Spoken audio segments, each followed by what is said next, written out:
ఈ దారుకావనంలో ఇంకొంచెం ముందుకెడితే ప్రభాస క్షేత్రం ఇదంతా చెప్పారు కదా, అక్కడ ఒక అద్భుతమైన కొండం ఉన్నది. అది గోపీకొండము అని పిలువబడుతుంది. క్రిందటిసారి 2021లో వచ్చిన వాళ్ళు చూసే ఉంటారు. ఆ గోపీకొండలో చేపలకి అవేవో మరవరాలు అవి వేస్తారో తింటూ ఉంటాయి. అది గోపీకొండం. ఈ కొండంలో నీళ్లు ఎంత మురికిగా ఉన్నా ఇన్ని చుక్కలు శిరస్సున చల్లుకుంటే మహాభయంకరమైన కల్మషాలు తొలగుతాయి. ఈ జన్మలో కానీ రాబోయే జన్మలో కానీ మొత్తం మీద రాబోయే 3 జన్మల లోపు ముక్తి వస్తుందిటండి. శ్రీకృష్ణుడు కైవల్యం ఇచ్చి తీరుతాడు. కాకపోతే ఆ ప్రాంతానికి వెళ్ళి ఆ కథను తెలుసుకోవాలి. అందుకే గురువులతో వెళితే ఎక్కువ లాభం అన్నారు. మనగ్గా మనం వెళ్ళడం కంటే, అశాంతిగా వెళ్ళడం కంటే ప్రశాంతంగా గురువులతో వెళ్ళాలి. అది గోపీకొండం. ఈ గోపీకొండం యొక్క మహామహిమని ప్రహ్లాదుడు మునులకు చెబుతున్నాడు. అది మర్చిపోకూడదు మనం. ఇదంతా ప్రహ్లాదుడు కొంతమంది మునులకు చెబుతున్నాడు. ఈ మునులు తీర్థయాత్రకు వెడుతున్నప్పుడు 3 భూతాలు కనబడ్డాయి, అవి మర్చిపోద్దు. 2 పిశాచాలు, మధ్యలో బ్రహ్మరాక్షసుడు. వాళ్ళు చేసిన పాపాలు అన్నీ కూడా తొలగాయని చెప్పాను కదా. గోమతీ సంగమ జలం జల్లడంతో ఋషులు వాటికి ప్రేత విముక్తి అయిపోయింది. అయినా సరే ప్రభాస మహిమ, ద్వారకా మహిమ విన్నాకే వైకుంఠానికి వెడతాం అని ప్రహ్లాదుడి దగ్గర కూర్చుని పురాణం వింటున్నాయి. అవి ఎంత గొప్పవండి. నిజంగా వైకుంఠం నుంచి విమానం వచ్చింది కదా, బాయ్ అని చెప్పి వెళ్ళిపోవచ్చుగా. కానీ ఈ మహిమ వింటే వైకుంఠం నుంచి తిరిగి రావాల్సిన అవసరం ఉండదు. అందుకని ద్వారకా మహిమ పూర్తిగా వింటున్నాయి. దీన్ని బట్టి ఏమని తెలుస్తుంది మనకి? మనం గ్రహించవలసిన సత్యం తెలుస్తుందా లేదా? ఏమిటంటే బాగా పిశాచి జన్మ వచ్చినప్పుడు, కష్టాలు వచ్చినప్పుడే భగవంతుడి మీద భక్తి బాగా కుదురుతుంది. అన్నీ బాగుండి నోట్లోకి 4 వేళ్ళు పెడితే దేవుడు లేడు దెయ్యం లేడు ఇంట్లో కూర్చుంటారు. దేవుడు లేడు దెయ్యం లేడు అన్నవాడు కూడా దెయ్యం అయ్యాడా అప్పుడు భయం పట్టుకుంటుంది. అప్పుడు పురాణం శ్రద్ధగా వింటాడు. మీరు చూడండి, ఈ భూతాలు విన్నంత శ్రద్ధగా నిజంగా ఋషులు కూడా వినలేదట. ఎందుకంటే అవి మేము పాపము చేసి ప్రేతములుగా మారి అల్లాడిపోయాం, తిండి లేక మంచినీళ్లు లేక నానా బాధ పడ్డాం. ఈనాడు గోమతీ జలం నెత్తి మీద ఈ ఋషులు చల్లడం వల్ల, ప్రహ్లాదుడు చెప్పిన మాట విని నీళ్లు నెత్తి మీద జల్లించుకోవడం వల్ల మాకు ప్రేతత్వం నుంచి విముక్తి కలిగింది. కాబట్టి భవిష్యత్తులో ఇలాంటి పొరపాటు చేయకూడదు. వైకుంఠానికి వెళ్ళినా, దివ్యలోకాలకు వెళ్ళినా ఇంకా జాగ్రత్తగా ఉండాలి. మా కథ భవిష్యత్తులో ఎంతోమందికి ఆదర్శం అవ్వాలనుకుని అవి శ్రద్ధగా వింటున్నాయన్నమాట. గుళ్ళో సాధారణ భక్తుడు ప్రదక్షిణ చేసిన దానికి, జాతక దోషాల నుంచి విముక్తి పొందడానికి ప్రదక్షిణ చేసిన వాడికి తేడా ఉంటుంది. ఒక వ్యక్తికి కష్టం ఎక్కువైపోయిందండి, బాగా కష్టపడుతున్నాడు, జాతకం బాలేదు, ఉద్యోగం లేదు, నలిగిపోతున్నాడు. లేదా ఓ వ్యక్తి మీద పెళ్ళాం కేసు పెట్టింది, రోజు నెలకో 10 రోజులకో ఒకసారి కోర్టుకు వెళ్ళి రావాలి. ఈ బెంగ ఉన్నవాడు ఏం చేస్తాడు? నాయన 108 ప్రదక్షిణలు చెయ్యంటే ఎంతో భక్తితో అడుగుడుక్కి దండం పెడుతూ, గోవిందా మా ఆవిడ కేసు, ఆ కేసు వల్ల నాకు లాసు, అది నీకు తెలుసు, నా బతుకు చింతకాయ పులుసు, అందులోంచి నన్ను ఎలా బయటపడేయాలో నీకే తెలుసు అంటూ ప్రదక్షిణ చేస్తాడు. భక్తితో చేస్తాడు, భయంతో చేస్తాడు. అదే ఏమీ లేదు, శుభ్రంగా ఇడ్లీ తిన్నాడు, ఇంటికి వెళ్ళాక మళ్ళీ ఇంట్లో పూరీ కూర రెడీగా ఉందనుకోండి, అప్పుడు వాడు కేశవ హలో ఇంట్లో పూరీయేనా, మళ్ళీ కేశవ మళ్ళీ పూరి. ఎందుకంటే వాడికి కష్టం లేదు కనుక. కష్టం ఉన్నప్పుడు మాత్రమే భగవంతుడు గుర్తుకొస్తాడు. అప్పుడు చేసే పూజ, అప్పుడు చేసే ప్రదక్షిణలో ఒక చిత్తశుద్ధి ఉంటుంది, భయభక్తులు ఉంటాయి. కష్టం లేనాడు ఇంత భక్తితో చేయలేడు. అందుకని భగవంతుడు అప్పుడప్పుడు ఒక్కసారి నెత్తి మీద ఒక్క ముట్టిగా పడతాడు. నెల 1,00,000 రూపాయల జీతం వచ్చి పడిపోతుంది. పొద్దుట పెసరట్టు ఉప్మా, రాత్రికి మళ్ళీ పెసరట్టు ఉప్మా, ఇవన్నీ ఉన్నంత వరకు నువ్వు దేవుడి చుట్టూ ప్రదక్షిణ చేయలేవు. అప్పుడు పురాణం వినడానికి రావు. ఎప్పుడో నెత్తి మీద టంగన ఆఫీసులో మట్టిగా కొట్టినప్పుడు, లేదా భార్యామణి అట్లకాడ కాల్చి ఎక్కడ వాత పెట్టాలో అక్కడ పెట్టినప్పుడు, అప్పుడు ఇంకా చూడండి, నీవే తప్ప యతఃపరం బెరుగమన్యం పల్దగుల్దీను నిల్ రావే ఈశ్వరా కావవే వరద సంరక్షింపు భద్రాత్మక అంటాడు. గజేంద్రుణ్ణి ఆదర్శంగా తీసుకోవాలి. హాయిగా భార్యలతో తిరిగాడు, దేవుడు లేడు దెయ్యం లేదు, మొసలి కాలు పట్టుకుంది, ఇక నీవే తప్ప యతఃపరం బెరుగా అన్నాడు. అయితే మీలాంటి జ్ఞానులు కొందరు ఉంటారు, వాళ్ళకి కష్టంతో సుఖంతో సంబంధం లేదు. వాళ్ళు ఏమైనా ఆరయ్యేసరికి ఇక్కడ ఉంటారు, జై గురుదేవ అంటారు, బలం గురోహ ప్రవర్తితం అంటారు. అయ్యేదాకా శ్రద్ధగా ఉంటారు. అయ్యాక కూడా వెళ్ళేటప్పుడు కిందకి దిగేటప్పుడు కాలు అట్టుకు లాగేసి గురువుగారు పడిపోయినా పర్వాలేదు, కాళ్ళు దొరికితే చాలంటారు. ఏదేమైనా గురువుగారి పాదాలు చాలు కదా. ఆయన పాదాల తర్వాత సంగతి పక్కన పెడదాం. అదేదో సినిమాలో సూర్యకాంతం కాళ్ళు అలా పిసికి టప్పని పారేస్తుంది మంచం మీద.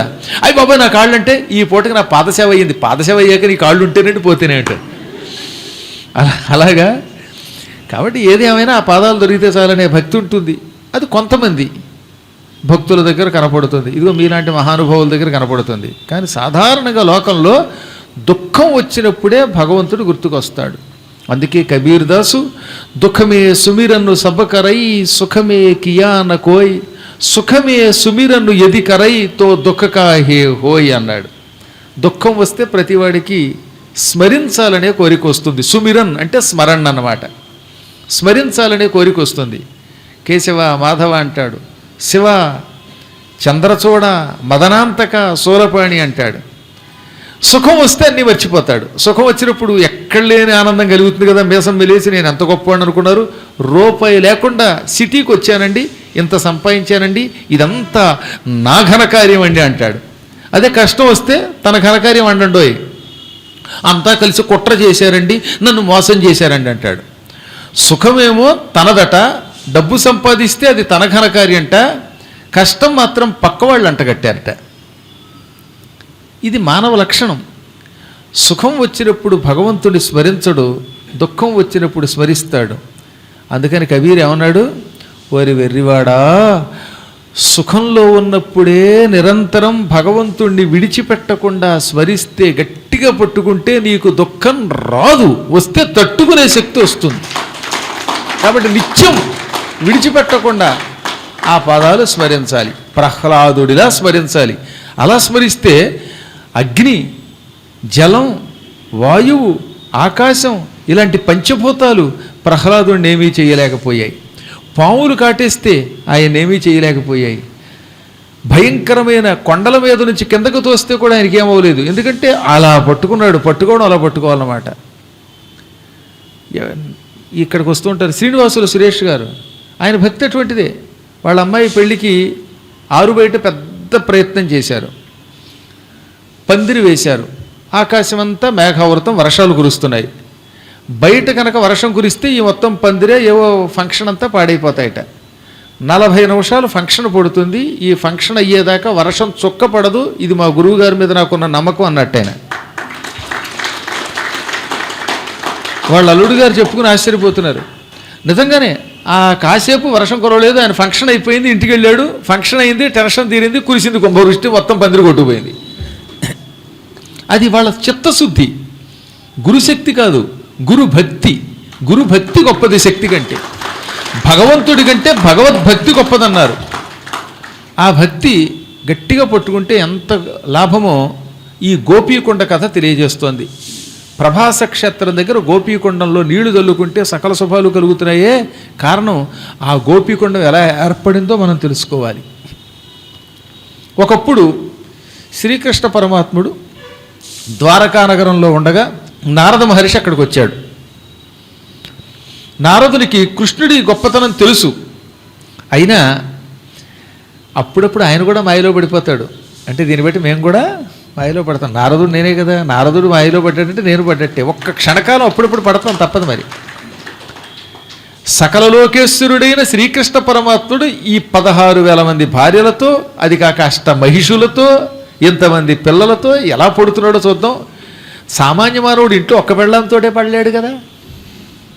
ఇంట్లో పిల్లలకి గట్టిగా ఏదైనా కష్టం వస్తే భయపడిపోతాడు. పిల్లలు ట్యూషన్కి వెళ్ళడం, నేను ట్యూషన్కి వెళ్ళనంటేనే భర్త గారు అతలకొతలం అయిపోయి భార్యని నువ్వు తీసుకెళ్ళి బాబు, వాడు నా మాట వింటలేదు అంటాడు. అలాంటిది కృష్ణుడు ఎంతమంది పిల్లల్ని ఎలా ట్యూషన్కి పంపుతున్నాడు. కృష్ణుడికి ఒక్కొక్క భార్యకి 10 మందిట, వేరువేర నందన దశకంబు, అంటే ప్రతి భార్యకి 10 మంది కొడుకులు, ఒక కూతురు, పైగా 16,108 మంది. కాబట్టి 16,108 ఇంటూ 10 సన్స్, ఒక్కొక్కరికి ఒక్కొక్క కూతురుట. అది స్కాంద పురాణంలో చెప్పారు. భాగవతంలో కొడుకులు అన్నారు కానీ కూతుళ్ళు అనలేదు. ఇందులో మాత్రం అండి స్కాంద పురాణంలో ఒక్కొక్కరికి ఒక్కొక్క కూతురు కూడా ఉందిట. అంటే 16,108 మంది కూతుళ్ళు కూడా. పరమాత్ముడే ఇంతమందిని సృష్టించిన వాడికి ఇవన్నీ లెక్కేమిటి, కానీ ఇదంతా ఒక నాటకం కదా. వీళ్లతో ఎలా వేగుతున్నాడు, అందులో సత్యభామ లాంటి భార్య దగ్గర అసలు ఎలా వేగుతాడు అని కొంచెం అనుమానం వచ్చింది నారదునికి. సరదాగా ఈ భార్యల మధ్యలో తగాదా పెడితే బాగుంటుందేమో, కృష్ణుడు అల్లకల్లోలం అయిపోతాడో అనిపించింది. అంటే ఏమిటి, పెద్ద భార్య దగ్గరికి వచ్చి ఏమమ్మా ఎప్పుడు చూసినా సత్యభామ దగ్గరే ఉంటాడు అని రుక్మిణికి బాగా ఎక్కేస్తే చెప్పుడు మాటలు విని ఆవిడ కృష్ణుడి ఎత్తి మీద అప్పడాలకరతో కొడుతుందేమో చూద్దాం అనిపించింది దీనికి. ఎప్పుడు కూడా మంచి కంటే చెడ్డెక్కుతుంది కదా, చెప్పుడు మాటలు చెవిలోకి తొందరగా పెడతాయి. ఎంతో గొప్పవాళ్ళు కూడా ఇతరుల గురించి చెడ్డ చెబితే నమ్ముతారు, నమ్మి వాడిని ద్వేషించడం మొదలు పెడతారు. ఇలాంటి పని చేద్దామని నారదుడు అనుకున్నాడు పాపం. అనుకుని ముందుగా రుక్మిణీ మందిరంలో ప్రవేశించాడు. ప్రవేశించి రుక్మిణికి ఏదైనా చెబుదామా అని చూస్తే సరిగ్గా సమయానికి రుక్మిణి కృష్ణులు ఇద్దరు పరుపు మీద కూర్చున్నారు. రుక్మిణితో సరదాగా పాచికలు ఆడుతున్నాడు ఆయన. ఇంకా మన పాచిక ఏం పారుతుంది అనుకున్నట్టు ఈయన పాచికలు ఆడుతుంటే కృష్ణుడు ఏమరగినట్టు, నారదా రా రా రా సమయానికి వచ్చావు, నువ్వు కూడా ఒక ఆట వేస్తావేమిటంటే, బాబు నీ ఆటలు నీకే తెలుసు, ఈ ఆట నేను ఆడలేను, నా ఆట వేరు ఉంటుంది, కపట నాటక సూత్రధారి, నీతో నేనే వాడతాను అని కృష్ణ కృష్ణ అన్నాడు. నారదుల వారు వచ్చారు కదా రుక్మిణి, ఆయనకు కాస్త జున్నుపాలు పట్టుకురా అన్నాడు ఈయన. జున్నుపాలు ఏమిటండి, లేటెస్ట్ జున్నుపాలు ఉన్నాయి, అందులో మరీ గడ్డగట్టిన జున్ను కాకుండా కాస్త ఎక్కువ పాలు వేసి కాస్త మెత్తగా జున్ను వండాను అని ఆ జున్ను ఆ మాత్రం గిన్నెలో పట్టుకొచ్చి నారదునికి ఇచ్చింది ఆవిడ. శుభ్రంగా తిని ఐకమత్యంతో ఇలాగే ఉండండి అమ్మా, భార్యాభర్తలంటే ఇలాగే ఉండాలి అని ఏమి ఎరగనట్టుగా మీ సంగతి పక్కా వాడికి చెబుతాను అని ఈ ఇంటి పక్కన జాంబవతి గారి ఇల్లు ఉంది, నెక్స్ట్ ఇల్లు ఆవిడది. హౌస్ నెంబర్ 1 ఇది. హౌస్ నెంబర్ 2కి వెళ్ళాడు ఈయన. ఆ రెండో ఇంట్లో జాంబవతి ఉంటుంది, రెండో భార్య ఆవిడండి, మూడో ఆవిడ సత్యభామ. అందుకని రెండో ఇంటికి వెళ్ళాడు. వెళ్ళగానే ఎదురుగుండా జాంబవతికి జడ వేస్తున్నాడు కృష్ణుడు. ఆయనకి జడలు వేయడం బాగా వచ్చు, మెడలు బాగా వంచడం వచ్చు. మెడ వంచి జడ వేస్తూ జడలో పువ్వులు పెడుతున్నాడు. ఈ నారదుడు ఈవిడ జడను చూశాడు కానీ వెనకున్న మెడ వెనకాతలు కృష్ణుడు చూడలేదు. అందుకని జాంబవతి జాంబవతి అమ్మా నీకు ఎంత అన్యాయం జరిగిపోతుంది అనగానే నాకేం అన్యాయం జరుగుతోంది అని ఆవిడ తల ఎత్తింది. నీకు తెలియదమ్మా అనే లోపు ఏమిటి మహర్షి మా ఆవిడికి ఏమిటి అన్యాయం జరిగింది అన్నాడు వెనకొచ్చి. కృష్ణ కృష్ణ కృష్ణ కృష్ణ పైకంటే బాగుండదు లోపల. ఇక్కడే ఉన్నావా నా తండ్రి, అయ్యి బాబోయ్ ఎంత మాయ ఇది, అక్కడేమో జున్ను పెట్టావు కదా, ఇప్పుడే మీ ఆవిడ చేత జున్ను పెట్టించావు, ఇంతలోనే ఇక్కడికి ఎప్పుడు వచ్చావు నాయన, ఈ జడ ఎప్పుడు వేస్తున్నావు నాయన అనుకున్నాడు. ఇంతకీ ఏమన్యాయం జరుగుతోంది మా ఆవిడికి అన్నాడు కృష్ణుడు. అబ్బెబ్బే చెప్పడానికి వీలు కాదు, ఏదో నా నోటి నుంచి పొరపాటును వచ్చింది, న్యాయం అనబోయి అన్యాయం అని ఉంటాను. అమ్మ నీకు కృష్ణుడు ఎంతో న్యాయం చేస్తున్నాడు, జడ వేస్తున్నాడు అనబోయి ఆ న్యాయానికి ముందు ఆ చేరింది. ఉత్తర భారత్లో ఆ చేర్చకుండా మాట్లాడరండోయ్, స్మృతి అనమనండి, విస్మృతి అంటాడేమిటో, అదేంటో విచిత్రం చూడండి మీరు. స్మృతి అనలేరు, మళ్ళాగా విస్మృతి అంటాడు వాడు. న్యాయం అని అంటే ఆ చేర్చి అన్యాయం అంటాడు, న్యా అనలేడు పాపం. కొంతమందికి అదో లక్షణం. అలా ఏదో పొరపాటు న్యాయం అనబోయి అన్యాయం అని ఉంటానులే అన్నాడు. ఇక వెళ్ళొస్తానడు.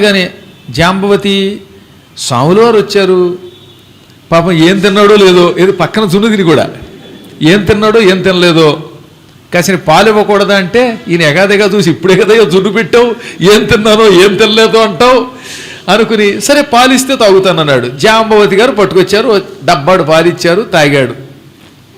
జున్ను తిన్న వెంటనే పాలు తాగితే కడుపు అవుతుంది, మరి కాస్త అటు ఇటు అవుతుంది. ఆ మధ్యన మాతో పాటు ఒక యాత్రకు మాతో ఒక ఆయన తీసుకెళ్ళాలండి. ఏది మర్నాడు తద్దినం పెట్టాలి, ఈయన లడ్డూలు 2 తిన్నాడు, బొక్కపూరలో పడుకున్నాడు లడ్డూలు తినగానే. ఆన్లైన్ తద్దినం పెట్టించవలసి వచ్చింది చివరికి. కాబట్టి తేడా వస్తే కడుపులు గొడగొడలాడతాయి. కానీ నారదుడు గనక నారాయణ నారాయణ అనుకుంటూ కడుపు గొడగొడలాడకుండా చూసుకుని ఇప్పుడు సత్యభామ దగ్గరికి వెళ్ళాడు. అప్పుడు సత్యభామ వీణ వాయిస్తోంది. శ్రీకృష్ణ నీ పేరెంతో మధురమురా అని పాడుకుంటోంది.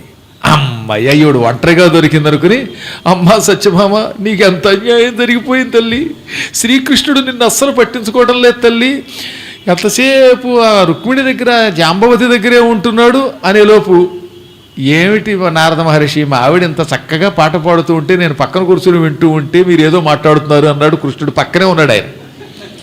కాకపోతే ఈవిడ కింద కూర్చుని వాయిస్తుంటే పక్కన మంచం మీద కూర్చున్నాడు అని వెంటనే నారదుడు మూతి మీద చెయ్యేసుకుని, ఇక్కడ ఉన్నావా?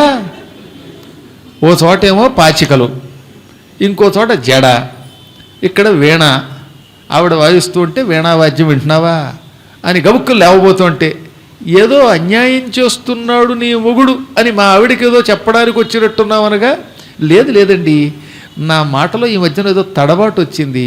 శ్రీకృష్ణుడి కంటే న్యాయం చేసేవారు ఎవరున్నారు సత్యభామ అనబోయి ఏదో అన్నానులే అన్నాడు ఆయన. భామ పాపం కృష్ణారామ అనుకునే నారదుడికి ఆకలిస్తున్నట్టుంది అన్నాడు ఈయన. జున్ను పాలు అయ్యాయి అప్పుడే, వెరసి జున్ను పాలు. ఈయనేమో ఏం అనలేడు. ఆ సమయంలో పెరుగు పట్టుకురా అన్నాడు. ఈయన ఎగాదిగా చూసి, బాబా నీకు పుణ్యం ఉంటుంది, జున్ను తిన్నాను, అక్కడ పాలు తాగాను, ఆ పక్కింట్లో ఇప్పుడు పెరుగు కడుపులో తోడుకుంటుంది, నీకు కూడా అన్నామని పరిగెత్తుకుపోయాడు. అంతేగాని అక్కడ ఉన్నాం అనలేదు. ఇక్కడి నుంచి 4వ ఇంటికి వెళ్ళాడు, కాళింది దగ్గరికి. ఆ సమయంలో శ్రీకృష్ణుడు ఆవిడ పాదాలు ఒత్తుతున్నాడు, కాళింది కాళ్ళు ఒత్తుతున్నాడు. అమ్మా కాళింది అనేలోపు, స్వామి నేను మా ఆవిడికి కాళ్ళు ఒత్తుతున్నాను, ఆవిడికి ఏం చెప్పకండి అన్నాడు కృష్ణుడు. ఈయన హడిలిపోయి అక్కడి నుంచి పక్కన నాగనజితి దగ్గరికి వెళ్ళాడు. ఆ సమయంలో నాగనజితి గారు పాయసాన్నం వండుతున్నారు. అమ్మా వంట నువ్వే చేస్తున్నావా తల్లి? పక్క వాళ్ళకి కాళ్ళు ఒత్తుతాడు కానీ నీకు మాత్రం వంటలో సేవ చేయడు అనుకుంటాను. మీ ఆయన ఎంతసేపు 10 మందిని భోజనానికి తీసుకొస్తాడు కానీ వంటకి సేవ చేయడు. హఠాత్తుగా పట్టుకొచ్చేసి 100 మందిని పట్టుకొచ్చి, ఏమేవు వీళ్ళకి పాయసం వండి అంటున్నాడా మీ ఆయన అనబోతూ ఉంటే, పక్క నుంచి పాయసానికి జీడిపప్పు ఇస్తున్నానండి, నేను మా ఆవిడ పక్కనే ఉన్నాను అన్నాడు కృష్ణుడు. ఆవిడ వండేది పాయసం, ఈయన జీడిపప్పు అందిస్తున్నట్ట. మళ్ళీ పరిగెత్తాడు ఇక్కడి నుంచి ఈయన. ఏమండో పాయసం తినండి అనగానే, ఏం పాయసం, పరిగెట్టి ఆయాసం వస్తుంది అన్నాడు. ఆ పక్క దగ్గరికి వెళ్ళాడు. అక్కడేమో సుదంత ఉన్నది. ఆవిడ దగ్గరికి వెళ్ళగానే ఆవిడ దద్దోజనం వండుతోంది. జున్ను పాలు తాగి వచ్చిన ఈయనకి దద్దోజనం వాసన ఘుమఘుమలాడుతూ కనపడింది. ఈ దద్దోజనంలో పోపు కలుపుతున్నట్టు ఈయన. కృష్ణ ఎక్కడ ఉన్నావా అనగానే, రండి ఎప్పుడు తిన్నారో ఏం తినలేదో కాస్త దద్దోజనం తినండి అనగానే, జున్నును పాలు పుచ్చుకున్నానండి. ఆ పక్కన వాళ్ళు ఏవో నోట్లో పోస్తూనే ఉన్నారు, ఇప్పుడు ఇందులో దద్దోజనం పెడితే పెరుగన్నం ప్రమాదం, నీకో దండమని బయలుదేరాడు. లక్షణ కనపడింది ఈ పట్టు. అక్కడికి వెళ్ళి శ్రీకృష్ణ పరమాత్ముడు లక్షణంగా ఆవిడికి నెత్తి మీద కుంకుడికాయ పులుసు వస్తున్నాడు. ఏమండో రండి నారదుల వారు, మీరు తలంటుకుని ఎంతకాలం అయిందో, కొంచెం కుంకుడికాయలు పులుసు పోయినా అన్నాడు. పోసిన పులుసు చాలైనా అని మళ్ళీ పరిగెత్తాడు. ఇక ఇక్కడి నుంచి చూడండి, ఆయన ఏ ఇంటికి వెళ్ళనివ్వండి, ఆ ఇంట్లో కృష్ణుడు పాలు కాస్తూనో, పాలు తాగిస్తూనో, పెరుగు చిరుగుతూనో, వెన్న తీస్తూనో, చారు కాస్తూనో, కొంతమంది మజ్జిగ అన్నం తినరు, ఉత్తి చారు చాలండి అంటారు. అలా చారు కొన్ని చోట్ల, పెరుగు కొన్ని చోట్ల, దధ్యోదనం, కట్టు పొంగలి, అదేదో చక్కెర పొంగలి, ఇవన్నీ చేస్తూరు. కొన్ని చోట్ల తలంటి స్నానం చేయిస్తూ, కొన్ని చోట్ల ఉయ్యాలూపుతూ, కొన్ని చోట్ల పాదాలు ఎత్తుతూ, కొన్ని చోట్ల పాటలు పాడుతూ ఇలా కనబడటం మొదలెట్టాడు. ఇక ఈయనకి మతిపోయింది. ఇది మాయా మంత్రమా? ఏం విచిత్రం! ఒక గోపాలుడు ఏ ఇంటికెడితే ఆ ఇంట్లోనే అనేక విధములుగా కనపడుతున్నాడు అని భ్రమపడిపోయాడు ఆయన. అంటే నారదుడికి తెలియదా సర్వాంతర్యామని? కానీ మాయలో పడ్డాడు. ఆయన్ని పరీక్షించాలనుకుని తన పరీక్షలో తానే కొట్టుకుపోయాడు. అప్పుడు హఠాత్తుగా శ్రీకృష్ణుడి యొక్క దివ్యమంగళ రూపాలన్నీ, ఈ 16,108 మంది ఇళ్లలో ఉన్న రూపాలన్నీ అక్కడికి చేరాయి. ఆ రూపాలన్నీ ఒకటిగా మారిపోయాయి. భూమి ఆకాశాలు నిండిపోయిన అనంతుడైన వాసుదేవుడిగా మారిపోయింది ఆ దివ్య రూపం. చూస్తూ ఉండగానే చారు లక్షణ లక్షిత నఖపాద గొల్ఫజాను జంఘోరు కఠినాభిమధ్యోదరుండును సాదరుండును కంఠసూత్ర కటిసూత్రహార కేయూర కటక కంకణ మకర కొండల కిరీటాది విభూషితుండును కంబు కంధరుండును ఫాల నాసాధర వదన కర్ణుండును నీల నేరద వర్ణుండును ప్రహ్లాద నారద సునందనంద ప్రముఖ సంభావితుండును శ్రీ పుష్టి తుష్టి కీర్తి కాంతి లోర్జా విద్యాది మాయాశక్తి సేవితుడైన ఆ పురుషోత్తముండు చూచాడైన బ్రహ్మానంద భరితుడైపోయాడు. నారాయణాయ నళినాయతలోచనాయ శ్రీవాసుదేవ చరణం శరణం ప్రపద్యే. నారాయణ వాసుదేవ, తామర పువ్వుల్లాంటి కళ్ళు కలిగిన వాసుదేవ, నీ పాదపద్మాన్ని భక్తితో శరణు కోరుతున్నాను అంటూ పులకించిపోయి, ఏమి దివ్యమంగళ రూపం నీది, భూమి ఆకాశాలంతా వ్యాపించి ఉన్నాయి నీ శరీరాలు, అనేక పాదాలతో, అనేక నేత్రాలతో, అనేక శిరస్సులతో. ఆ శిరస్సులకి మళ్ళీ చెవులున్నాయి, చెవులకి కొండలాలు, ముక్కుకి నత్తులున్నాయి, చేతుల్లో మురళీ ధరించావు, ఓ చేతిలో శంఖం, ఓ చేతిలో చక్రం, ఓ చేతిలో గద, ఓ దాంట్లో పద్మం, ఓ దాంట్లో అభయహస్తం, ఇలా దర్శనమిస్తున్నావు. అనేక పాదాలకి, ఆ పాదాలన్నిటికీ గజ్జెలు ఉన్నాయి, ఆ గజ్జెలకి మువ్వలు ఉన్నాయి, నువ్వు కదులుతూ ఉంటే ఆ మువ్వలు టింగ్ టింగ్ అని శబ్దం చేస్తున్నాయి. బొడ్డులో నుంచి తామర పువ్వు, ఆ తామర పువ్వులో కూర్చున్న బ్రహ్మదేవుడు దర్శనమిస్తున్నారు. సునందుడు, నందుడు, పుణ్యశీలుడు, సుశీలుడు వంటి వారు నీ చుట్టూ చేరారు. ఈ శ్రీ, పుష్టి, తుష్టి, కీర్తి, కాంతి, ఇల, ఊర్జ, విద్య, అవిద్య అనే 9 శక్తులు, మాయాశక్తులు స్త్రీ రూపములతో నీ చుట్టూ చేరి ఓం నమో నారాయణాయ అని నిన్ను స్తుతిస్తున్నాయి. అటువంటి నీ దివ్యమంగళ రూపాన్ని చూచాను, తిలకించాను, పులకించాను, నన్ను నేనే మర్చిపోయాను. స్వామి, నిరంతరం నీ నామస్మరణం చేస్తున్నా, మాయకు అతీతంగా ఉండాలని అందరికీ చెబుతున్నా, వైకుంఠవాసివైన నీవే కృష్ణ రూపంలో అవతరించావని తెలిసినా అజ్ఞానంలో పడిపోయి నిన్ను సామాన్య గోపబాలుడిగా భావించాను. నిన్ను పరీక్షించాలనుకున్నాను, నన్ను క్షమించు అని కాళ్ళ మీద పడి పరిపరి విధాలుగా ప్రార్థించగా, నాయనా నా మాయ దాటడానికి వీలు కానిది, మమ మాయ దురత్యయ. భగవద్గీత విన్నారుగా వీరంతా, మమ మాయా దురత్యయ అంటే నా మాయ దాటడానికి వీలు కానిది, తెలియడానికి వీలు కానిది. నా మాయలో ఎవడైనా కొట్టుకుపోతాడు.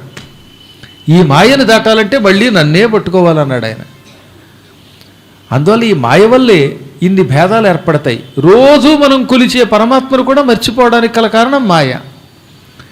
ఈ సంసారంలో మన కళ్ళ ముందు ఎంతోమంది పుడుతున్నారు, పెరుగుతున్నారు, మరణిస్తున్నారని తెలిసినా మనం మాత్రం చావం, ఇక్కడే ఉంటాం, నాగోలు మందనిపిస్తుంది. అదే మాయ. ఈ మాయని నువ్వు కూడా తరించలేకపోయావు, తెలుసుకోలేకపోయావు. గహనం లోతైనది నా మాయ అనగానే, నీ మాయని జయించి నిన్ను పరిపూర్ణ భక్తితో పట్టుకున్న వాళ్ళు ఎవరైనా ఉన్నారా అన్నాడు నారదుడు. నారదుడికి అనుమానం వచ్చింది. జ్ఞానులు, ఏకాంతంగా ఉండేవాళ్ళు, ధీరులు, ఏ కోరిక లేని నిరపేక్షులు, ఆత్మారాములైన మునులు కూడా మాయలో పడిపోతున్నారన్నావు కదా. నీ మాయ నుంచి బయటపడి నిన్నే భక్తితో ధ్యానిస్తూ నువ్వు పిలిచినంత మాత్రం చేతే నీ దగ్గరకు వచ్చేవాళ్ళు ఎవరైనా ఉన్నారా అని అడగ్గా, ఉన్నారు అన్నాడు ఆయన. పోనీ నారదుడు కంగారు పడకుండా ఎవరని అడగచ్చుగా, రుక్మిణే అన్నాడు ఆయన. నవ్వాడు ఆయన. అంటే రుక్మిణి కాదని అర్థం. వెంటనే రుక్మిణి అనాలిగా అనలా. పోనీ సత్యభామ అన్నాడు ఆయన. అంటే సత్యభామ అంతలా మాయలోంచి బయటపడితే ఈ జీవితం ఎప్పుడూ బాగుపడుతుంది. జాంబవతియ, లక్షణయ, భద్రయ, నాగ్నజితియ, కాళిందియ, లేక సుదంతయ? అబ్బే, పోనీ 16,000 మంది క్షత్రియ కన్యల నరకాసురుణ్ణి చంపి 16,000 మందిని రాజకుమార్తెల్ని ఆ చెరసాల నుంచి తీసుకొచ్చి ఒకే ముహూర్తంలో పెళ్లి చేసుకున్నావు గనక వారంతా నువ్వంటే ఇష్టపడతారు గనక వారు ఎవరైనా ఈ మాయ నుంచి బయటపడ్డారా అంటే మరి వారెవరూ కాదు. పోనెవరు? వసుదేవుడు, దేవకియ? అది కాదు. నంద యశోదల? కాదు. మరి ఇంకెవరు? బృందావనంలో ఉన్న గోపికలకి మాత్రమే నా మీద భక్తి ఉంది అన్నాడు. నా మాయ నుంచి బయటపడేవాళ్ళు, నా కోసం ప్రాణం ఇచ్చి నన్ను కనిపెట్టేవాళ్ళు వాళ్ళే. ద్వారక రమ్మంటే ద్వారకు వస్తారు వాళ్ళు, బృందావనం రమ్మంటే బృందావనం వస్తారు, జగన్నాథపురం రమ్మంటే అక్కడికి వస్తారు, ఎక్కడికి రమ్మంటే అక్కడికి. బిడ్డల్ని, బంధువుల్ని, భర్తలని, మాయల్ని, గృహాలని, పశువుల్ని విడిచిపెట్టి వచ్చేస్తారు. భర్తల మామలన్ మగల బంధువులన్ దిగనాడి, తమ భర్తల్ని, బంధువుల్ని, మామల్ని, సమస్తమైన సంపదలని, పశువులని అన్నిటినీ విడిచిపెట్టి వస్తారు వారు. ఒకప్పుడు బృందావనంలో కార్తీక మాసం వచ్చినప్పుడు పూర్ణిమ నాడు శరత్కాలంలో నేను వేణువు ఊదాను. ఆ వేణువు ఊదుతూ ఉంటే మొత్తం గోపికలంతా ఇళ్లలో నుంచి నా దగ్గరికి వచ్చేశారు.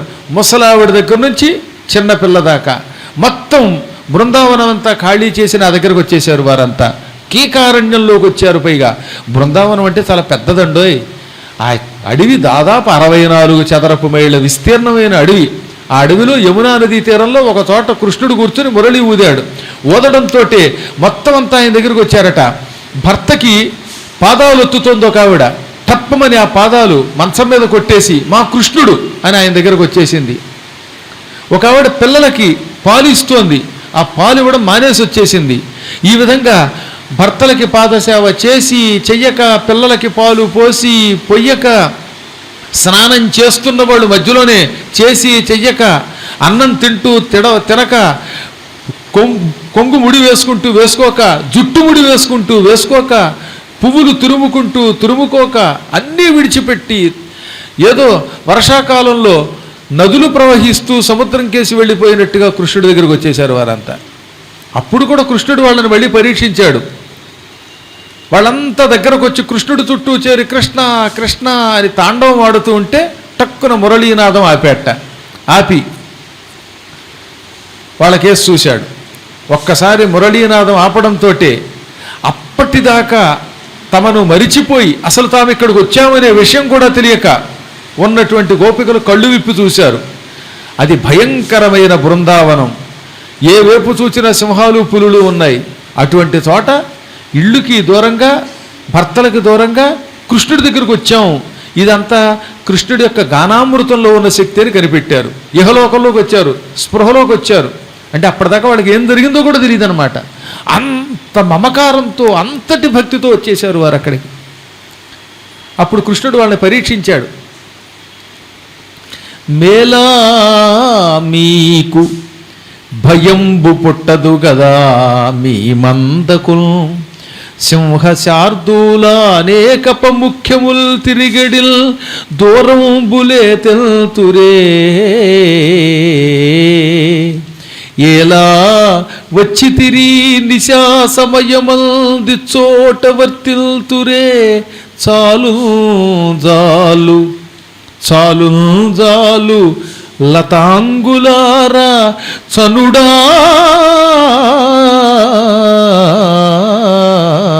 సంప్రీతితో మందకు.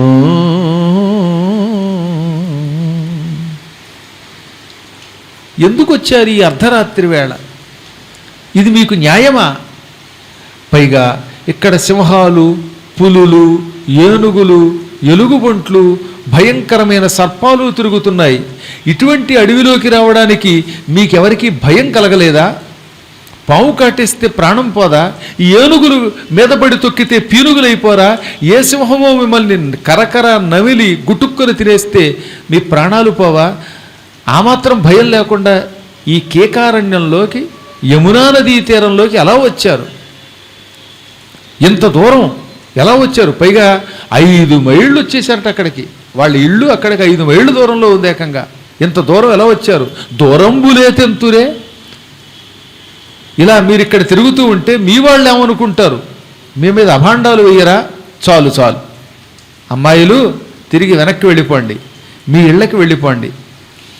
ఇది యమునా నదీ జల సమేధిత పాదప పల్లవ ప్రసోనదళ విరాజితంబగు వనంబు మనంబులు మేరదప్పెనో పొదడటు ఏడ్చు బిడ్డలకు పోయుడు పాలు విడుండు లేగలను మొదవులకు నిజేశ్వరుల ముద్దియలార భజింపుడొప్పుగల్. ఇది యమునా నదీ జలముల వల్ల బాగా పెరిగిన భయంకరమైన దట్టమైన అడవి. ఈ అడవి యమునా నది వల్ల పెరిగింది. చెట్లు, ఆ చెట్లకు చుట్టుకున్న తీగలు, ఆ తీగల మధ్యలో పెరిగిన పొదలు, దుబ్బులు, పచ్చగడ్డి, వెదురు, వీటితో గీజురు బాజురుమంటూ చూడడానికి కూడా భయం కలిగిస్తోంది ఈ అడవి. ఈ అడవిలోకి, ఈ వనంలోకి మీ మనస్సులు అదుపు తప్పి వచ్చేశారు. మిమ్మల్ని మీరు మరిచిపోయి వచ్చారు. ఇక ఆలస్యం చేయకుండా మళ్ళీ వెనక్కి వెళ్ళండి, మీ భర్తలకి పాదసేవ చెయ్యండి, దూడల్ని ఆవుల దగ్గరికి విడిచిపెడితే ఆ దూడలు ఆవుల దగ్గరికి వెళ్ళి పాలు తాగుతాయి, ఏడుస్తున్న మీ పిల్లలకి పాలు ఇవ్వండి, ఇంట్లో వంటలు చేసుకోండి, చేసుకోవాల్సిన పనులు పూర్తి చేసుకోండి అనగానే వాళ్ళు కన్నీళ్లు పెట్టుకుని నీ మురళీగానంతో ఆకర్షించి ఇక్కడికి రప్పించావు, తీరా మమ్మల్ని మేము మర్చిపోయి అసలు మేమెవరమో తెలియకొచ్చాం, మేమెవరమో తెలియకుండా మర్చిపోవడానికి గల కారణం నీవు సర్వాంతర్యామివైన పరమాత్మవనే స్పృహ మాకుండడమే. నిజంగా వాళ్ళు ఎంత మాట అన్నారండి, అంత జ్ఞానం వాళ్ళకు ఉందనే విషయం సామాన్యులకి తెలియదు. నీవు యశోద బిడ్డడవే నీరజనేత్ర, అది వాళ్ళు అన్నమాట. నువ్వు యశోద కొడుకువా కాదని నీకు తెలుసు, మాకు తెలుసు. పద్మాక్ష నీవెవరివి? సమస్త జంతు చేతో విదిత ఆత్మవు ఈశుడవు, సమస్త ప్రాణుల హృదయమును గ్రహించిన వాడివి, హృదయములో ఉంటావు. భగవంతుడు ఎక్కడ ఉంటాడు? హృదయంలో ఉంటాడు. హృదయస్థో జనార్దన, మా హృదయాల్లో ఉన్నావు, సకల ప్రాణులలో ఉన్నావు, అసలు సకల ప్రాణుల మనస్సులు ఎరిగిన వాడివి, ఆత్మవి నీవు, జీవాత్మ నీవే, పరమాత్మ నీవే, సర్వాత్మవి నీవే, భద్రస్వరూపుడువు నీవు. ఒకప్పుడు భూదేవి ఈ బరువు తట్టుకోలేక ఎంతోమంది రాక్షసులు పాపాత్ములు భూమి మీద చేరిపోతే ఈ పాపాత్ముల భారం మోయలేక రక్షించమని వైకుంఠానికి నీ దగ్గరకు వచ్చింది. అప్పుడు నీవు ఆవిడకి అభయం ఇచ్చావు. బ్రహ్మ ద్వారా నేను ఇక్కడ పుడుతున్నాననే మాట ఆవిడికి చెప్పావు. ఆవిడికి ఇచ్చిన మాట, బ్రహ్మకి దేవతలకి ఇచ్చిన మాట నిలబెట్టుకుంటూ దేవకీ వసుదేవులకి పుత్రుడై జన్మించి ఇక్కడ నంద యశోదల దగ్గర చేరావు. చేరి దుష్ట శిక్షణ చేస్తున్నావు. కొంతకాలం ఉంటావు, తర్వాత నీ లోకానికి వెళ్ళిపోతావు. ఇది నీకు తెలుసు, మాకు తెలుసుని అడవిలో ఎక్కడో ఇళ్లల్లో ఉన్నటువంటి ఆడవాళ్ళు గోపికలు చెప్పారు. ఇది కావాలంటే భాగవతంలో ఇంటికి వెళ్ళి చదువుకోండి మళ్ళీ. దాన్ని బట్టి వాళ్ళకి ఎంత జ్ఞానం ఉన్నది, ఎంత భక్తి ఉన్నది.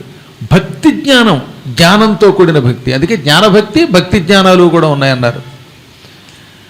ఓ మాదిరివాడికి వాళ్ళ తత్వం అర్థం కాదు, అందుకే గోపికల వంటి భక్తి కావాలన్నారు ఎవరైనా. ఋషులు కూడా తపస్సు చేస్తున్నప్పుడు కృష్ణ గోపికల భక్తి ప్రసాదించు. గోపికల భక్తి లేకపోతే ఏమవుతుంది? గురువుగారితో ద్వారకు వస్తారు, మళ్ళీ పూరి జగన్నాథం రమ్మంటే మేము రాలేమండి అని ఇంట్లో కూర్చొని సతికలు పడతారు. లేదా జగన్నాథపురి వస్తారు, కాశీరామంటారు. ఓ చోటకు వస్తే ఓ చోటకి రాలేరు. ఓ రోజు పురాణం వింటే రెండో రోజు రాలేరు. మీరు ఎంతో గొప్పవాళ్ళు కాబట్టి వర్షం వచ్చినా వచ్చారు. ఎంత ఆశ్చర్యంగా ఉందంటే నాకు, రిటైర్ అయిపోయినటువంటి వాళ్ళు కూడా వర్షాన్ని లెక్క చేయకుండా గొడుగులు కూడా లేకుండా వచ్చారంటే ఇది గోపికల భక్తి అంటే.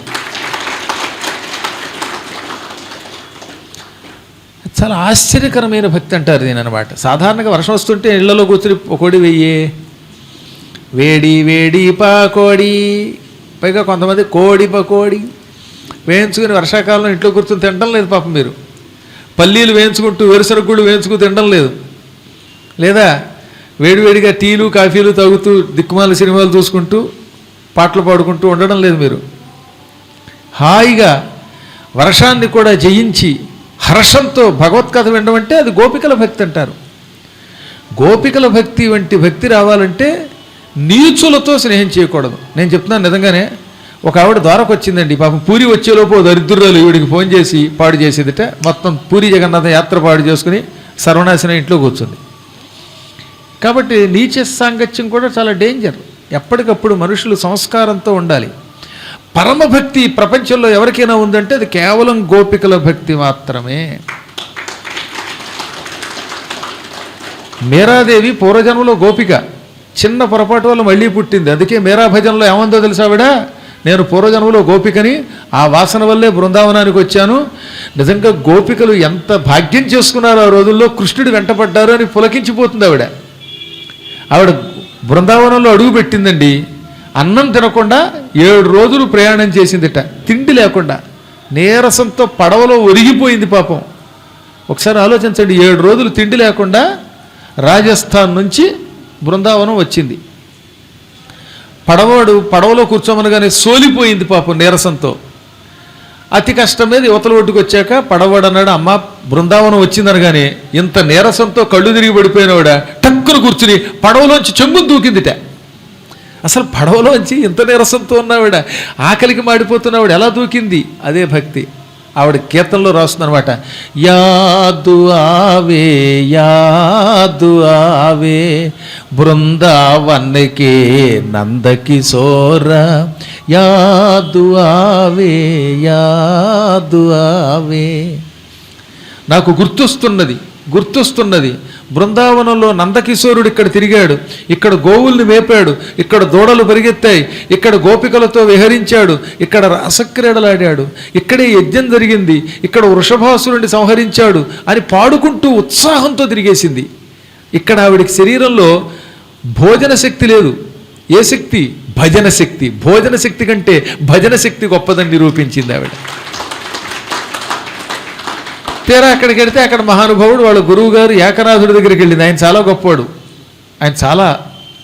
ఆయన రూపగోస్వామి అని పిలువబడతాడు. ఆయన ఆశ్రమం దగ్గరికి వెళ్ళింది. ఆయన పరమకృష్ణ భక్తుడు.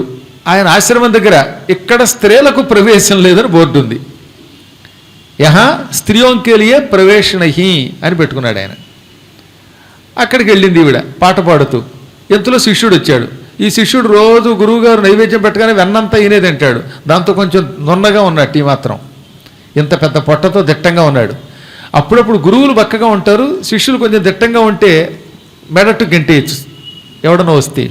అందుకని శిష్యులు కూడా దిట్టంగా ఉండడం కొన్ని సమయాల్లో లాభం అనుకోండి, కొన్ని సమయాల్లో ప్రమాదం అనుకోండి. మంచి దుడ్డు కుక్కులాగా ఉన్నటువంటి దృఢంగా భీముడు అంటే లావుగా ఉంటాడు అనుకోండి, బకాసురుల్లో ఉన్న శిష్యుడు వచ్చాడు. ఆపు అన్నట్ట. ఇదేమిటి ఆయన కృష్ణ భజన ఆపడం ఏమిటంది ఆవిడ. కృష్ణ భజన ఆపమల్ల నువ్వు లోపలికి రావడం ఆపమన్నాను. ఇది రూపగోస్వామి వారి ఆశ్రమం. ఈ లోపలికి స్త్రీలకి ప్రవేశం లేదు. మా గురువుగారు ఆడవాళ్ళ ముఖం చూడరు అనగానే వెంటనే ఆవిడ నవ్వి, అంటే బృందావనంలో మగవాళ్ళు కూడా ఉన్నారా అంది. క్యా కోయి పురుష హై యహా కోయి మర్ద హై యహా అనగానే లోపల గురువు గారికి మతిపోయింది. జుట్టులా పీక్కునే పురుషులు ఉన్నారా అనగానే టక్క లోపల నుంచి గురువుగారు బయటకు వచ్చారు. మీరాబాయిని చూడగానే ఆయనకి జ్ఞానోదయం అయిపోయింది. ఆవిడ అన్నమాట ఏమిటి? బృందావనంలో పురుషులు ఉన్నారా? పురుషుడంటే కృష్ణుడే, తక్కిన వాళ్ళంతా జీవులే, ఆ జీవులంతా స్త్రీలే. కాబట్టి ఈ బృందావనంలో అంతా ఆడవాళ్లే. మనందరం కృష్ణుడి భజించేవాళ్ళం అందరం పేరుకి మీసాలు ఉన్నాయి. ఈ మీసాలు ఏం మీసాలు కావు, అసలు మీసం ఆయన దగ్గరే ఉంది, ఇంక మిగతా వాడికి మీసమే లేదు. మనందరం లోకే స్త్రీప్రాయమితరత్ సర్వం అని చెప్పబడిన మాట నిజం. అప్పుడు ఆయన వచ్చి, అమ్మ ఇప్పుడు కనువిప్పయింది, తపస్సుని పాడు చేసేటటువంటి వాళ్ళని దగ్గరికి రానివ్వకూడదు తప్ప కనిపించిన స్త్రీనల్లా దూరం పెడితే ఈ తపస్సు ఎలా అవుతుంది? విప్రనారాయణుడు దేవదేవుని దూరం పెట్టనట్టే జ్ఞానం కలిగిన వాడు ఎప్పుడు అందరినీ సమానంగా చూస్తాడు. తల్లి స్త్రీ, భార్య స్త్రీ, కూతురు స్త్రీ, ఇంకా ఎంతోమంది లోకంలో స్త్రీలు లేకపోతే ఈ సృష్టి నడవదు అనే జ్ఞానోదయం కలిగించావు అని వెంటనే ఆయన, పురుషోత్తముడైన కృష్ణుడు తప్ప తక్కిన వాళ్ళంతా స్త్రీ రూపములే, జీవులందరికీ దిక్కు పురుషోత్తముడు కృష్ణుడే, ఆయనే పురుషుడు, మిగతా వాళ్ళు కాదని నిరూపించావన్నాడు. ఆవిడ భజనలు చేశాడు. అప్పుడు ఆవిడ అంటుందన్నమాట, ఈ బృందావనంలో ఉన్నంతకాలం అడుగుపెట్టిన భక్తులు గోపికల వలె ప్రవర్తించాలి. గోపిక పొదలలో, కొండలలో, రాళ్లలో, గుట్టలలో, ఇసుక రేణువులలో, నదిలో, ఆకాశంలో అంతటా కృష్ణుడినే చూచారు వారు. వారికి కృష్ణుడు తప్ప ఇంక ఎవ్వరూ కనపడలేదట. అందుకే భర్త కృష్ణుడు, భార్య కృష్ణుడు, పుత్రుడు కృష్ణుడు, మేము కృష్ణులమే, సర్వం కృష్ణమయం అన్నారట వాళ్ళు. ఇదే అయోధ్యలో కూడా చేశారండి. భార్య భర్తని రామ అనేది, భర్త భార్యని రామ అనేవట, తండ్రి కొడుకుని రామ అనేవట, కొడుకు తండ్రిని రామ అనేవట, ఒకరినొకరు రామానే పిలుచుకున్నారట. దాంతో రామభూతం జగదభూత్ రామే రాజ్యం ప్రశాసతి. రాముడు రాజ్యాన్ని పరిపాలిస్తున్నప్పుడు జగత్తంతా రామమయమైపోయింది. వాల్మీకి చెప్పాడు, రామభూతం జగదభూత్ రామే రాజ్యం ప్రశాసతి. రాముడు రాజ్యాన్ని పరిపాలిస్తున్నప్పుడు జగత్తంతా రామమయమైపోయింది. ఆ మాటే తీసుకుని ఈ వాల్మీకి శ్లోకాన్ని అంతా రామమయం, ఈ జగమంతా రామమయం అన్నాడు భక్తుడు గోపన్న గారు. కాబట్టి అందరికీ మూలం మళ్ళీ వాల్మీకే లేదా వ్యాసుడే. అందువల్ల ఉద్ధవుని కంటే, నారద నీకంటే, నా కుమారుడైన బ్రహ్మ కంటే, ఈ నా భార్యల కంటే, నిరంతరం నా కోసం తపస్సు చేస్తున్న దారుకావనంలో ఉన్న ఋషుల కంటే, దేవతల కంటే గోపికలే నిజమైన భక్తురాండ్రు. ఏకాంత భక్తురాండ్రు అంటే గోపికలు మాత్రమే అని నారదుడితో కృష్ణుడు అన్నాడు. నారదుడు ఇప్పుడు ఏ ఇంట్లోకి వెళ్ళినా కృష్ణుడు చూశాడని చెప్పాం కదా. రుక్మిణీ మందిరంలో, జాంబవతి మందిరంలో, సత్యభామ మందిరంలో కనపడుతూ ఉంటే అంతా అయిపోయాక కాళ్ళు గట్టిగా పట్టుకుని, స్వామి మాయలో పడకుండా నిజంగా నిన్ను గుర్తించిన ఏకాంత భక్తురాండ్రు ఎవరైనా ఉన్నారా అంటే అప్పుడు ఆయన చెప్పింది గోపికలు మాత్రమే అటువంటి భక్తురాండ్రు. ఈ గోపికలందరికీ నాయకురాలు, నాయిక రాధ. ఆ రాధయే సకల లోకేశ్వరి, రాశేశ్వరి, జగన్మాత. ఆవిడ శక్తి వల్లే మిగతా శక్తులన్నీ పుట్టాయి.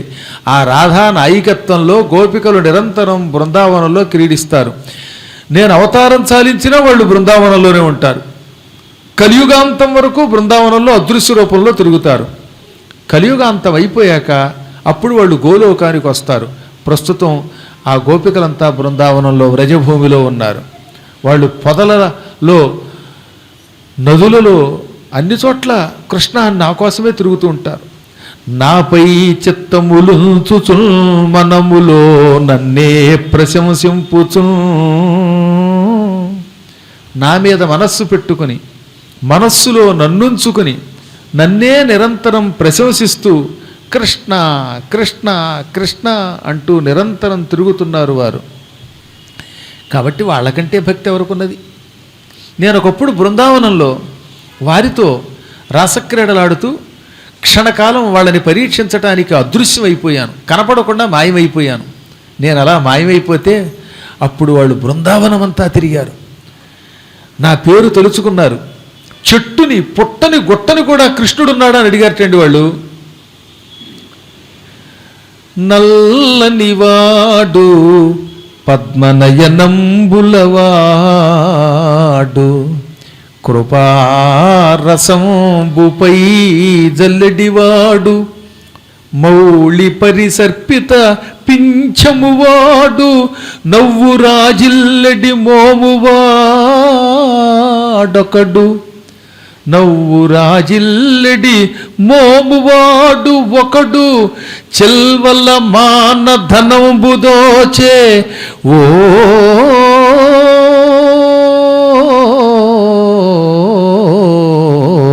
మల్లియలారా, ఓ మల్లియలారా, మీ పొదల మాటున లేడు గదమ్మా చెప్పరే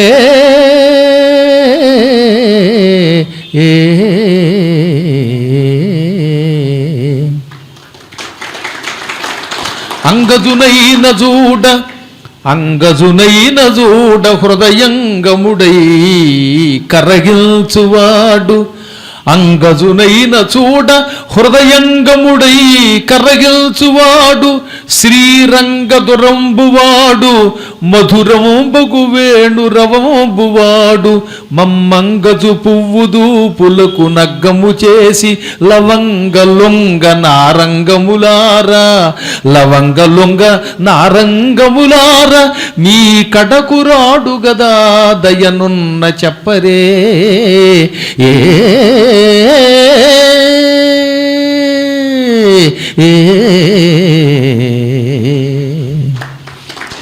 ఆ శ్రీకృష్ణ పరమాత్ముడు నల్లనివాడు, నీలమేఘఛయ శరీరుడు. ఇంకా పద్మనయనంబులవాడు, తామర పువ్వుల్లో ఉంటాయి ఆయన కళ్ళు, మంచి వికసించిన తామర పువ్వు రేకుల వంటి కళ్ళు కలిగిన వాడు. నీలమేఘఛయ శరీరుడు, కళ్ళు తామర పువ్వులు. ఆయన అలా చూశాడంటే ఆయన కళ్ళల్లోంచి కరుణ మన మీద వెదజల్లుతాడు. ఆయన మన మీద చూపించేది కరుణ రసం. ఇక జుట్టంతా ముడి వేసుకుని అందులో నెమలిపించాన్ని బంధించుకుంటాడు. చక్కని జుట్టు, ఆ జుట్టు ముడి మధ్యలో నెమలిపించం ఉంటుంది. ఆ మహానుభావుడు ఇంత అంతాని వీలు కానటువంటి కరుణారసాన్ని చూపించేటటువంటి వాడు. ఆ ముఖంలో నవ్వు ఎప్పుడూ రాజిల్లుతూ ఉంటుంది. కొంతమందికి నవ్వే అందం. చంద్రబింబం లాంటి ముఖంట, ఆ చంద్రబింబం వంటి ముఖానికి నవ్వు అందంట. అదేంటో కొంతమంది జీవితంలో ఎప్పుడు నవ్వు, ఎప్పుడు బీసుగా కూర్చుంటారు దిక్కుమాల కాష్ట ముఖాల్లాగా. అలా కాకుండా ఆ మహానుభావుడు చిరునవ్వు నవ్వుతూ ఉంటాడు. అందుకని నవ్వు రాజిల్లెడు మోము కలిగిన వాడు ఒక్కడనమాట. నవ్వు రాజిల్లెడు మోము వాడు ఒకడు అంటే పైకి ఒక ఆయన ఉన్నాడు, ఆయన నవ్వు రాజిల్లే ముఖం కలిగిన వాడు అని ఒక అర్థం. ఈ ప్రపంచంలో ఒకడు, ఆ ఒక్కడు కృష్ణుడు తప్ప మరొక దేవుడు లేడుగాక లేడు. పరబ్రహ్మం, ఆయన ఒక్కడే పరబ్రహ్మం. మా స్త్రీల అంటే జీవాత్మల మనస్సుని అపహరించాడు ఆయన. మల్లె పొదల్లారా, మీ పొదల మాటలు లేడు కదా, మల్లె పొదలు ఉన్నాయకట, ఆ మల్లె పొదల్లో ఉన్నాడా అని మల్లె పొదలను అడిగారు. లవంగమా, మాదీఫలమా, నారంగమా, మాదీఫలం అని ఉంటుంది. ఆ మాదీఫల రసాయనం చాలా బాగుంటుందండి. లవంగం అంటే మీ అందరూ ఎరిగిన నోట్లో వేసుకునేటటువంటి లవంగాలు. లొంగం అంటే మాదీఫలం. నారంగం అంటే నారింజ చెట్టు. ఓ పొదల్లారా, శ్రీకృష్ణుడు మీ దగ్గరకు వచ్చాడా ఏంటి? నారింజ చెట్టు కింద కూడా ఉంటాడా? అయినా సరే చెట్ట, నారింజ, లవంగమా, ఓ మాదీఫలమా, మద్ది చెట్ట, తిలక వృక్షమా అని కనిపించిన చెట్టు దగ్గరికి వెళ్ళారు. ఆ కృష్ణుడు ఎటువంటి వాడు? మన్మథుడు కూడా కృష్ణుడిని చూస్తే ఆశ్చర్యపోతాడు. అంటే మన్మథుని హృదయమునకు కూడా ఆనందం కలిగించే అంత అందగాడు. అందుకే మన్మథుడు అన్నారు. వ్యవహారంలో అప్పుడప్పుడు మా నాన్నగారు ఒరే వాడు మన్మథుడికి బాబురా అనేవారు. నిజంగా కూడా మన్మథుడికి తండ్రి అయిన. శ్రీరంగత్ వరంబువాడు, వక్షస్థలం మీద లక్ష్మీదేవి అలా ధగధగ వెలిగిపోతూ ఉంటుంది. శ్రీ అంటే లక్ష్మి, రంగత్ ప్రకాశిస్తున్న, ఉరము వక్షస్థలం కలిగిన వాడు. ఆయన వక్షస్థలం మీద లక్ష్మి ఉంటుంది. ఇంకా ఆయన చేతిలో వేణు ఉంటుంది. ఆ వేణు ఊదుతూ ఉంటే మధురముగా ఉంటుంది ఆ శబ్దం. ఆ మధురమైన వేణుధ్వని విన్నటువంటి వాడు ఇక వేరే సంగీతం వినలేడు. అటువంటి మహాత్ముడు మమ్మల్ని మన్మథ బాణాలకి గురి చేసి, పూల బాణాలకి గురి చేసి హఠాత్తుగా మాయమైపోయాడు. ఎక్కడికి వెళ్ళాడో తెలియదు. మీ పొదల దగ్గరకు వస్తే, మీ చెట్ల దగ్గరకు వస్తే, మీ దగ్గరకు వస్తే చెప్పండి అని కనిపించిన చెట్టునల్లా అడిగారట. చెట్టు పుట్టలు గుట్ట మిట్టలు జడా తెలుపరండి, మా కృష్ణుని జడా తెలుపరండి అని అడిగారంటే ఆ చెట్లలో కూడా కృష్ణుడు కనబడుతున్నాడు వాళ్ళకి. అవే కావాలని దాచేస్తున్నాయేమో మాయతో అనుకుంటున్నారట వాళ్ళు. అది గోపికల భక్తి అంటే. అప్పుడు కృష్ణుడు కనబడకపోతే ఒక ఆవిడ ఏం చేసింది, మనం కృష్ణుడి యొక్క లీలలన్నీ అభినయం చేద్దాం, అప్పుడు కృష్ణుడు మనకు కనపడతాడు అని. ఇదిగో నేను కృష్ణుణ్ణి, నువ్వు పూతనవి అని ఒక ఆవిడ దగ్గరికి పిలిచింది. ఆవిడ కొంచెం పూతనలాగే ఉంది. ఆవిడ దగ్గరికి వెళ్ళి పాలు తాగి చంపేసినట్టు నటించింది. ఈ పూతన వేషం వేసిన ఆవిడ కింద పడిపోయింది. కృష్ణుడి వేషం వేసిన ఆవిడ పొట్ట మీద ఆడుకుంటున్నట్టు నటించింది. ఇంకొక ఆవిడ నేను బండినేంది. ఇంకొక ఆవిడ కృష్ణుడు అయ్యింది. ఎడంకాలతో ఆ బండిని తన్నింది. ఆ బండి కింద పడిపోయింది. అంటే గట్టిగా తనలేదులండి, నాటకం కదా, తన్నినట్టు నటించింది. ఒక ఆవిడేమో చెట్లు అయ్యింది. ఇటో చెట్టు ఇటో చెట్టు. ఈ మధ్యలో ఒక ఆవిడ కృష్ణుడి వేషంతో నేను మీ మధ్యలో దూరి పడగొడతా అని జంట మధ్య చెట్లు కూలగొట్టిన ఆ దృశ్యాన్ని అభినయించారు ఒక ముగ్గురు. మరొక ఆవిడ కాళింది మడుగన్నది. అందులో ఒక ఆవిడ పాముగా చేరింది. ఇంకొక ఆవిడ నేను కృష్ణుడిని అని పడగల మీద కాళ్ళు పెట్టి ఆడింది. ఇలా కృష్ణుడి యొక్క లీలలన్నీ ఆడడం మొదలెట్టారు. ఆడుతూ కృష్ణ ఇక నువ్వు మా దగ్గరికి రావాలి, మమ్మల్ని పరీక్షించటం ఆపు అని అంచిత స్వరంతో పెద్ద కంఠంతో మధురంగా ఏడుస్తూ ఉంటే టక్కన కృష్ణుడు అప్పుడు ప్రత్యక్షమయ్యాడు. ప్రత్యక్షమయ్యి కొందరు కొలిస్తే కొలుస్తారు, అంటే వీడు వాడిని పొగిడితే వాడు వీడిని పొగుడతాడనమాట. మేము అనేవాళ్ళం లాంటి స్వడబ్బా, పరడబ్బా, పరస్పర డబ్బా. స్వడబ్బా అంటే తన తానే పొగుడుకోవడం అనమాట. నేను గొప్పవాడిని 10 సార్లు పొగుడుకోవడం అనమాట. నాకు అవార్డులు వచ్చేసాయి, నాకు అవి వచ్చేసాయి, నాకు బిరుదులు వచ్చాయి అని రోజు తను పొగుడుకుంటే సొంత డబ్బా కొట్టుకుంటే స్వడబ్బా. ఇప్పుడు ఎదుటివాడిని పొగిడనుకోండి, వీడు గొప్పవాడని, అది పరడబ్బా. ఈయన వాడిని పొగిడితే వాడు ఈయన పొగడాలి కదా, అంచేత ఈయన పొగిడితే పరస్పర డబ్బా. వేదిక మీద ఎక్కారంటే ఇద్దరు, ఆయన ఎంత గొప్పవాడండి, ఈయన మొదలెడతాడు ఆయన ఎంత గొప్పవాడండి అని. ఇది పరస్పర డబ్బా. ఈ లోకంలో ఎక్కువ అలా ఉంటారట. నేను చెప్పాల, కృష్ణుడు చెప్పాడు. ఇప్పుడు కొందరు కొలిచిన కొలుతురు. కొంతమంది ఏం చేస్తారు, వాడిని వీడు స్తుతిస్తే వాడు వీడిని స్తుతిస్తాడు, వీడు వాడిని సేవిస్తే వాడు వీడిని సేవిస్తాడు. నీకెంత నాకెంత. ఇప్పుడంతా రాజకీయం అదిగా. ఎలక్షన్లో నువ్వు ఎంత ఇస్తావు, ఆ ఎలక్షన్ అయ్యాక ఎవరి దగ్గర నుంచి ఎంత లాగుతావు. కాబట్టి కొలిస్తేనే కొలుస్తారు కొంతమంది, పొగిడితేనే పొగుడుతారు కొందరు. కొంతమంది కొలవకున్నా కొలుస్తారు. అవతల వాడు తను పట్టించుకోకపోయినా వీడు ఎప్పుడు వాడి దగ్గరికి వెళ్ళి పడి ఉంటాడు పాపం. వాడి వల్ల అవతల దమ్మిడి లాభం లేకపోయినా వెడతాడు. మరి కొంతమంది అవతల వాడు మనకి ఎంత ఉపకారం చేసినా వాడు మొహం చూడడం. కాబట్టి మానవ లక్షణం ఎలా ఉంటుంది, ప్రయోజనం ఉండి ఒకరినొకడు పొగుడుకోవడం, లేదా పొగిడినా పొగడకపోవడం, పొగడకపోయినా వాడి దగ్గరికి వెళ్ళడం, ఇవి మానవ లక్షణం.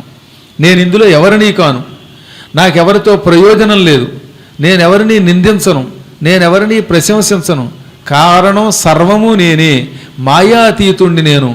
కాబట్టి నాకు మీతో ప్రయోజనము లేదు, అలాగని అప్రయోజనము లేదు. మీరే నేను, నేనే మీరు. కానీ మీరు మా కృష్ణుడు మా దగ్గరకు వచ్చాడు కాబట్టి ఆయన కంటే మేము గొప్పవాళ్ళమని ఒక క్షణకాలం అహంకరించారు. ఈ అహంకారం తొలగడానికే నేను అదృశ్యమయ్యాను. ఇప్పుడు మీలో అహంకారం తొలగింది, పశ్చాత్తాపం కలిగింది, ప్రత్యక్షమయ్యాను. ఇదే భక్తి చివరిదాకా ఉంచండి. ఏ క్షణము కూడా కృష్ణుడు జీవుడు అనే ఊహ మనస్సులోకి రాకుండా నిరంతరం ఏకాంత భక్తితో ఉంటే మీరు తరిస్తారు, 10 మందికి ఆదర్శం అవుతారని చెప్పాడు కృష్ణుడు. అప్పటి నుంచి గోపికలు అలాగే ఉన్నారు. ఆ గోపికల భక్తిని ఇంకెవ్వరూ తొలగించలేకపోయారు. కాబట్టి భక్తి అంటే గోపికలదే అన్నాడు కృష్ణుడు. ఎవరితో? నారదునితో. నారదుడు విన్నాడు కానీ నమ్మాలిగా. ఏది జగద్గురువు కృష్ణుడు చెప్తే కూడా, కృష్ణ నువ్వు చెప్పింది బాగానే ఉంది కానీ వాళ్ళు అంత గొప్పవాళ్ళని ఎలా నమ్మడము అన్నాడు. ఇది ఇంకా మాయ, ఇది ఇంకా మాయ. ఇందాక నారదుడు పొందిన మాయ కంటే ఇది పెద్ద మాయ. శ్రీకృష్ణుడు అంతటి వాడు, గోపికలే ఏకాంత భక్తురాలు అంటే కూడా మీరు అన్నీ చెబుతారు కానీ గురువుగారండి మీ మీద అంత భక్తి ఉన్నట్టుగా మాకెలా నమ్మకం కుదురుతుందండి అన్నాడు నారదుడు. అప్పుడు ఆయన నవ్వి, నువ్వే గోపికల భక్తిని నిరూపించే బాధ్యత భుజం మీద వేసుకో అన్నట్ట. గోపికల భక్తి ఎటువంటిదో నిరూపించు అనగానే, అయితే కృష్ణ నేను చెప్పినట్టు చెయ్యి అన్నాడు నారదుడు. జగద్గురువు గారిటైనా నువ్వే నా గురువు, నువ్వే నా దైవం అంటున్నాడు, నేను చెప్పినట్టు చెయ్యాలి అన్నాడు. చెప్తాం అన్నాడండి కృష్ణుడు.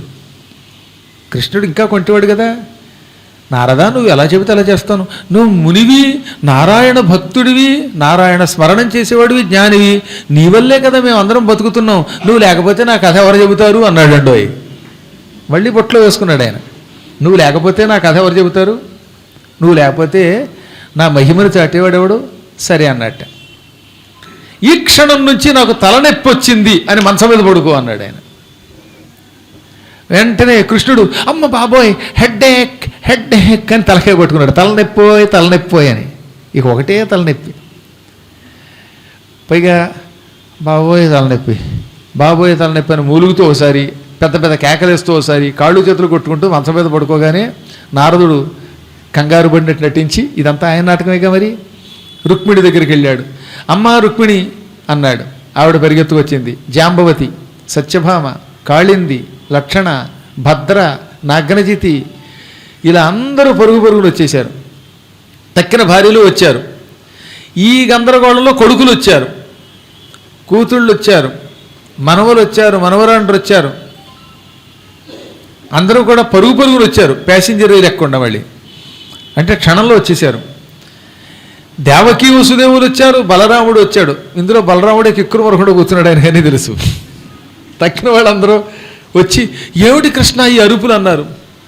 ఏమో ఎవరేం వంట చేశారో, ఇవాళ తిన్న ఆహారంలో ఏముందో, జున్ను పడలేదో, లేకపోతే కాఫీ సరిగ్గా పడలేదో, ప్రసాదం తేడా వచ్చిందో, వంటలో తేడా వచ్చిందో, ఏం తేడా వచ్చిందో, తలనొప్పి పట్టుకుంది, తలంతా పగిలిపోతుంది, లోపల సుత్తితో కొట్టినట్టుగా ఉంది అనగానే అందరూ తలో మందు పట్టుకొచ్చారు. ఈ మందులన్నీ తాగితే ఒక దెబ్బకి నేనే వెళ్ళిపోయేటట్టున్నాను, దిక్కుమాల మందు నాకొద్దు, ఎందుకంటే తలనొప్పి అంటే చాలు. కాళ్ళకి ఎక్స్రే తీయించారట. ఎక్స్రేలు కదా ఇప్పుడు అన్నీ, ఎక్కడికి వెళ్ళినా స్కాములు. స్కాన్ కాదు, స్కామ్. పూర్వం డాక్టర్ గారి దగ్గరికి వెళ్తే చెయ్యిలా పట్టుకుని పలానా రోగాన్ని మందేస్తే టక్కని తగ్గిపోయేది. ఇప్పుడు అలా కాదు. మీరు హచ్చి అనండి, తలకాయ దగ్గర నుంచి పాదాల దాకా స్కానింగ్ అండి అంటాడు. స్కానింగ్కి 2 లక్షలు. సాఫ్ట్వేర్ మొత్తం జీతం అంతా హార్డ్వేర్, అన్నీ స్కానింగ్లే. ఇదేంటి స్కానింగ్ అండి? నాకు ఆశ్చర్యం. కింద కూర్చుంటే గంట కూర్చుంటే మోకాళ్ళు నొప్పులు పెడతాయి అనుకోండి. ఈ పిచ్చాళ్ళకి తెలియక మోకాళ్ళు నొప్పులను పెడతారు. మోకాళ్ళు నొప్పులే అయితే వెంటనే ముందు ముక్కుకి స్కానింగ్. అసలు మోకాలకి ముక్కుకి సంబంధం ఏదో ఉంటుంది, సంథింగ్ మనకి తెలియదు, వాళ్ళకి తెలుస్తుంది. అన్నీ అయ్యాక పెద్ద తేడా ఏం లేదు కానండి, వీలుంటే ఆపరేషన్ చేసేస్తామండి, వీలుంటే ఆపరేషన్. మొన్న ఆ మధ్యన చెన్నైలో కళ్ళు చూపించుకోవడానికి వెళ్ళగానే కంటి ఆపరేషన్ చేస్తే మీకు భలే ఉంటుందండి అన్నారు. నాకు నీకు నీ ఆపరేషన్కి నమస్కారం నాయన, మళ్ళీ నీ గడప ఎక్కనని దిగి వచ్చేసాను నేను. పాపం ఏలూరులో ఎంఎస్ఎన్ గారు ఉన్నారు, గురువు గారికి ఎంతో సేవ చేస్తారు. ఆయనకి ఇలాగే ఏదో చెప్తే ఆపరేషన్ చేసుకున్నాడు, ఈ రెటీనా కిందకి జారిపోతుంది, చచ్చినంత పని అవుతుంది. ఏమిటో తెలియదు కొంతమంది, ఈ యుగ ప్రభావం ఏమిటో. మంచి డాక్టర్లు చాలామంది ఉన్నారు, ఇలాంటి వాళ్ళు కూడా ఉండడం వల్ల డాక్టర్ల పేరు కొంత పాడైపోతుంది అనమాట. కర్మయోగం ఇది అనుకోండి. కాబట్టి తలకాయ పొట్టు వచ్చేసింది కదా అని ఇన్ని గుప్పిడి మాత్రలు తింటే అసలు మనం ఉండం, మన తలకాయ ఉండదు.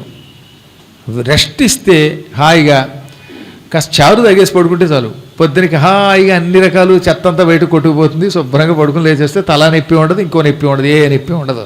అయినా మనకి కంగారు. ఏమండి 77 ఏళ్ళు 78 ఏళ్ళు వచ్చాక కొంచెం ముక్కు నొప్పి కాలు నొప్పి లేకుండా ఉంటుందండి. 80 ఏళ్ళు వచ్చాక నాకు నొప్పులు ఉన్నాయి, స్కానింగ్ కడతానంటే పిచ్చికాక ఏంటి?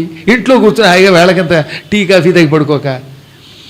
అనవసరంగా మందులు ఎక్కువ వాడకూడదు, ఓవర్ డ్రగ్స్ వాడకూడదు, సరేనా?